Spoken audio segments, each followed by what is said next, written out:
اسی طریقے سے کوئی یہ نہیں کہہ سکتا ہے کہ اللہ کے رسول نے فرمایا جس نے مجھے دیکھا تو اس نے خدا کو دیکھا تو گویا معاذ اللہ رسول اللہ خدا ہے. نہیں، یہ ایسا ہی مثال ہے جیسے کہ شیشے میں جب سورج کے عکس کو شیشہ لے لیتا ہے تو کوئی بے وقوف یہ نہیں کہتا شیشے کو کہ یہی سورج ہے، بلکہ یہ کہتا ہے کہ سورج کا عکس ہے.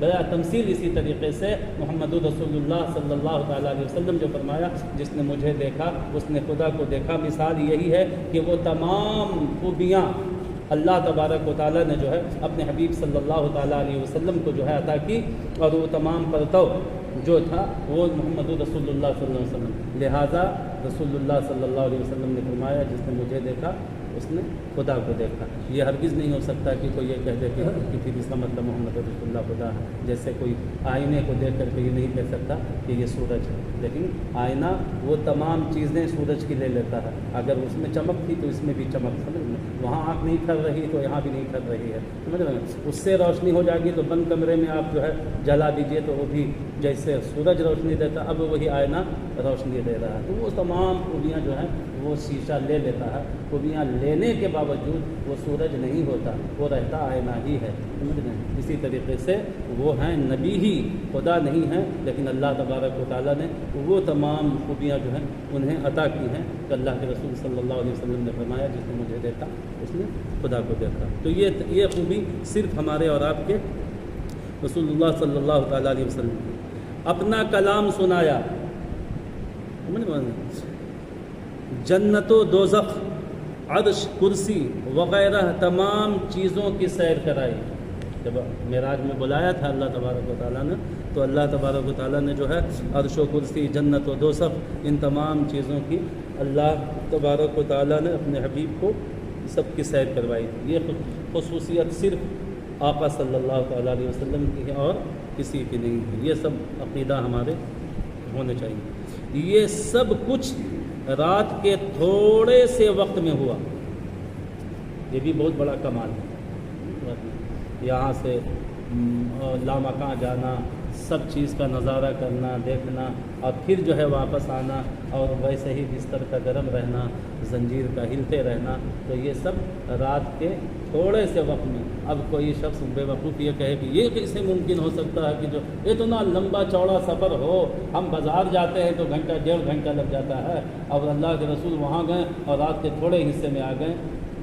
تو یہ بے وقوفی والی بات ہے. یہ ویسے ہی ہے جیسے کہ آپ دیکھیے، آپ یہاں موبائل لگایا یہاں بیٹھے اور ایک مطلب خالی گھنٹی ٹپا دوسرے ملک میں، اب یہ آواز کتنی دیر میں پہنچتی ہے؟ ہزاروں ہزار کلومیٹر. یہ کتنی دیر میں پہنچتی ہے؟ تو یہ انسان کا ایجاد کیا ہوا، ایک بندے کا ایجاد کیا ہوا یہ پاور رکھتا ہے کہ ایک آدمی کی آواز کو لمحے میں جو ہے ملک کے گوشے گوشے میں پہنچا دے. تو وہ خالق کائنات ہے، وہ اپنے حبیب کو رات کے تھوڑے لمحے میں کیسے نہیں سیر کرا سکتا ہے. اسی لیے تو اللہ تبارک و تعالیٰ نے قرآن میں فرما دیا سبحان الذی اسرا، تاکہ بندے کے ذہن سے یہ سوال ختم ہو جائے کہ یہ کیسے ہو سکتا ہے. اسی لیے اللہ نے سبحان الذی شروع میں سبحان الذی فرمایا. کیا فرمایا؟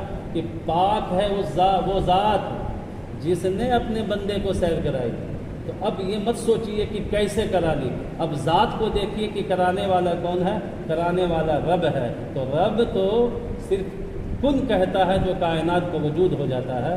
تو پھر اللہ کے رسول صلی اللہ علیہ وسلم کو رات کے تھوڑے حصے میں سیر کرانا یہ رب تبارک و تعالیٰ کے لیے کچھ بھی نہیں ہے. تو یہ خصوصیت صرف ہمارے اور آپ کو نبی صلی اللہ تعالیٰ علیہ وسلم کو. قیامت کے دن آپ ہی سب سے پہلے شفاعت کریں گے. شفاعت سب سے پہلے شفاعت اللہ کے رسول صلی اللہ علیہ وسلم. کسی اور نبی کو اور کسی کو یہ اختیار نہیں ہوگا کہ وہ پہلے شفاعت کرتے. جب تک رسول اللہ صلی اللہ علیہ وسلم شفاعت کا دروازہ نہیں کھولیں گے اس وقت تک جو ہے کوئی شفاعت نہیں کر سکتا. سب سے پہلے شفیع رسول اللہ صلی اللہ تعالیٰ علیہ وسلم ہوں گے. جب وہ شفاعت کریں گے اس کے بعد پھر آقا صلی اللہ علیہ وسلم کے صدقے میں آپ کے غلاموں کو بھی جو ہے شفاعت کا اذن ملے گا جو جس مرتبے کو ہوں گے. شہید وہ شفاعت کرائیں گے، حافظ قرآن وہ کرائے گا، عالم دین وہ کرائے گا، جو جیسے جیسے مرتبے والے ہوں گے وہ سب کے سب جو ہے شفاعت کرائیں گے۔ لیکن شفاعت کا دروازہ سب سے پہلے محمد رسول اللہ صلی اللہ تعالیٰ علیہ وسلم کھولیں گے، اور یہ خصوصیت صرف ہمارے اور آپ کے نبی کی ہے اور کسی کی نہیں ہے۔ یعنی اللہ کے یہاں لوگوں کی سفارش کریں گے، گناہ معاف کرائیں گے، سمجھ میں، درجے بلند کرائیں گے۔ اس کے علاوہ اور بہت سے خصائص ہیں جن کے ذکر کی اس مختصر سی کتاب میں گنجائش نہیں ہے۔ جو مختصر سی باتیں تھیں مین وہ آپ کے سامنے صاحب کتاب فرماتے ہیں کہ میں نے رکھ دی، اور اگر محمد رسول اللہ کی اور خصوصیتیں اگر آپ پڑھنا اور دیکھنا چاہتے ہیں تو بہت موٹی موٹی ضخیم کتابیں اور پڑھی ہوئی ہیں، ان کا جا کر کے آپ مطالعہ کر لیجئے۔ یہ مختصر سی بات آپ کے سامنے انہوں نے رکھ دی۔ تو یہ رسول اللہ صلی اللہ علیہ وسلم کی خاص خصوصیتیں ہیں جو کسی اور نبی کے اندر نہیں ہیں۔ وہ یہ ہے کہ اللہ نے اپنے نور کی تجلی سے آپ کو پیدا فرمایا، اور آپ کی نور کی جھلک سے ساری کائنات کو پیدا فرمایا۔ سمجھ بات، آپ نبی الانبیاء ہیں، سمجھ بات، آپ سید الانبیاء ہیں۔ آپ کو اللہ تبارک و تعالیٰ نے جو ہے معراج کرائی، اور ایسی جگہ معراج کرائی کہ اس کو جگہ بھی نہیں کہہ سکتے ہیں، لامکان، کوئی جگہ نہیں، اور اپنا دیدار کرایا۔ یہ سب سے بڑی خصوصیت، ورنہ کائنات کا ہر شخص اللہ کا دیدار وہ قیامت کے دن جو ہے جنت میں اللہ رب العزت جو ہے اپنے بندوں کو اپنا دیدار کرائے گا۔ یہ صرف ہمارے اور آپ کے نبی ہیں جن کو اللہ تبارک و تعالیٰ نے جو ہے اس کائنات میں ان ماتھوں کی آنکھوں سے اپنا دیدار کرایا۔ تو یہ خصوصیتیں صرف انبیاء۔ اچھا، حضور صلی اللہ علیہ وسلم کے کسی قول، کسی فعل، کسی عمل، کسی حالت کو جو حقارت کی نظر سے دیکھے وہ کافر ہے۔ کسی آپ کی سمجھ میں آئے یا نہ آئے، اگر کسی نے حقارت کی نظر سے دیکھا، توہین کی نظر سے، یا جو ہے ان کو چھوٹا سمجھ کر کے دیکھا، تو وہ شخص جو ہے کافر ہو جائے گا۔ ایک ہوتا ہے حقارت کی نظر سے دیکھنا، اور ایک ہوتا ہے کہ پتہ نہیں اللہ کے رسول صلی اللہ علیہ وسلم کا قول ہے یا نہیں، دونوں میں فرق۔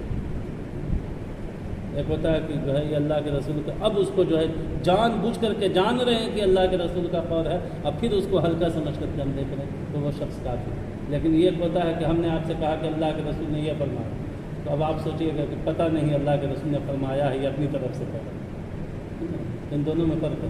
لیکن اس کے تعلق سے بھی جو ہے فقہا لکھتے ہیں کہ اگر آپ تک جو ہے یہ بات پہنچ جائے کسی کے ذریعے سے کہ اللہ کے رسول صلی اللہ علیہ وسلم کا فرمان ہے، تو جب تک آپ کو ثقہ طریقے سے معلوم نہ ہو اس کو آپ مانیے کہ اللہ کے رسول صلی اللہ علیہ وسلم کا قول ہے۔ ایک عالم دین، بہت بڑے عالم، اس کا نام میں نہیں لوں گا، وہ ایک حدیث پڑھے اللہ کے رسول صلی اللہ علیہ وسلم، انہوں نے کہا کہ جو امام سے پہلے رکوع سجدہ کرتا ہے اس کا چہرہ جو ہے گدھے کی طرح ہو جاتا ہے۔ ایک روایت پہنچی اللہ کے رسول صلی اللہ علیہ وسلم کہ جو ہے جو امام سے پہلے کسی بھی رکن میں کرتا ہے تو اللہ تبارک و تعالیٰ اس کے چہرے کو مسح کر دیتا ہے، گدھے کا چہرہ ہو جاتا ہے۔ تو انہوں نے دیکھا کہ یار دیکھتے ہیں آزما کر، ہوتا ہے کہ تو ہر روز تو جیسے ہم آپ کو درس دے رہے ہیں ویسے ہی وہ اپنے شاگردوں کو درس دیتے تھے، لیکن جب انہوں نے آزمانے کے لیے امام سے پہلے رکوع سجدہ کیا، اور دیکھیے کہ جو ہے اللہ تبارک و تعالیٰ نے آپ کے چہرے کو مسح کر دیا اور آپ کا چہرہ جو ہے وہ گدھے کی طرح ہو۔ اب وہ جو پڑھانے کے لیے آتے تھے تو ایسے پہلے پردہ گرا لیتے تھے اور کتاب رکھی رہتی تھی نیچے، اور ایسے کر کے پڑھاتے تھے اور بچے پڑھ کے چلے جاتے تھے۔ بچے لوگ پوچھتے نہیں تھے، پتہ نہیں کیا بات ہے آج، بہت زمانہ ہو گیا۔ تب شاگردوں نے ہمت کر کے کہا حضور گستاخی معاف ہو، ہم لوگ تو سمجھ رہے تھے کہ شاید کوئی بڑا پھنسی ہو گیا ہوگا اس وجہ سے آپ پردہ رکھتے ہیں، نہیں دکھلاتے ہیں، لیکن زمانہ ہو گیا ابھی تک صحیح نہیں ہوا ہے، آخر ماجرا کیا ہے؟ تب آپ نے کہا تھا کہ سننا چاہتے ہو تو سنو، کبھی بھی اللہ کے رسول صلی اللہ علیہ وسلم کے قول و فعل و عمل کو کبھی ہلکے میں مت لینا۔ یہ مجھ تک یہ روایت پہنچی تھی کہ جو امام سے پہلے رکوع سجدہ کرتا ہے اللہ اس کے چہرے کو مسح کر دیتا ہے۔ میں نے صرف آزمانے کے طور پر کچھ ہی دن کیا تھا کہ جو ہے اللہ تبارک و تعالیٰ نے وہ حالت کر دی، اگر کہو تو میں دکھاؤں۔ جب دکھایا ایسے کر کے تو پورے شاگرد نے ایک چیخ نکالی، اور اس کے بعد اپنے شاگردوں سے کہا کہ دعا کرو کہ اللہ تبارک و تعالیٰ میری اس قصور کو معاف کرے۔ تو نبی کریم صلی اللہ علیہ وسلم کا قول ہوتا ہے، قد کی نکیر ہوتی ہے. ہاں جب وہ ثقہ راوی کے ذریعے سے پہنچے تو اس میں ہم کچھ بھی نہیں کر سکتے. یہ بات ہوئی اللہ تبارک و تعالیٰ کے مختصر سے عقائد